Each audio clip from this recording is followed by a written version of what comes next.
Okay, this video is going to be about the automatic 8-speed transmission versus the manual 7-speed transmission, the Stingray versus the Grand Sport. As far as, we're going to leave the track portion out of it because this is obviously a much better track car, but just for cruising around, dragging 0 to 60, quarter mile, what difference does it make? That's what this video is about. So you'll see this car, I went with the automatic transmission.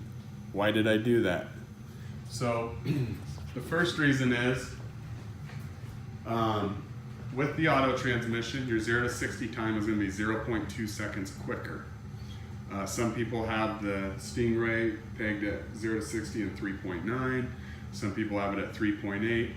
And on both those times, the automatic transmission does it in 3.7 or 3.6, 0.2 of a second quicker. So the auto transmission can shift faster, launch better, all that good stuff. So I like driving a manual. I had a 17 with a manual. I went with the automatic on this one because this car was kind of a package deal as a leftover 17, but I did want an automatic, and the reason why, number one, my wife can drive it, so it makes it nice for her to use if she wants. She doesn't know how to drive manual. And number two, the faster 0 to 60 time, and then the faster quarter mile time, of course, also. And then also the launch mode. So on my other car, you guys have seen my other videos, the launch mode, people smoke in their rear ends.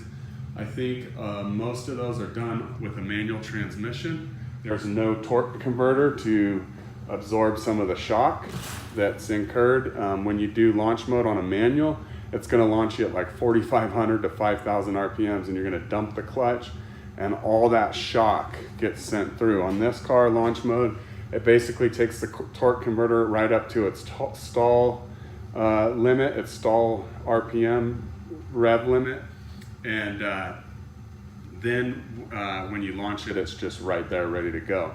So I haven't launched this one yet, but you know, just from seeing videos and everything, once I break this one in, I'm gonna do a launch on it, do some 0 to 60 times, all that good stuff.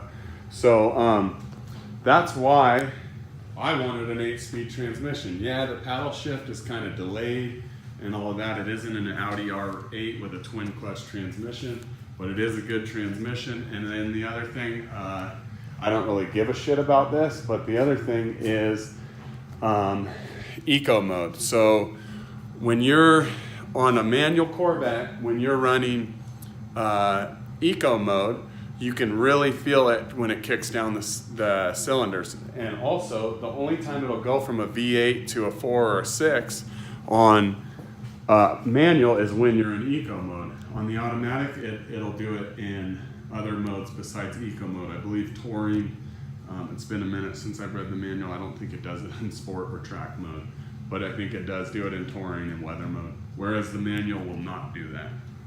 So anyway, that's why I chose the auto transmission versus the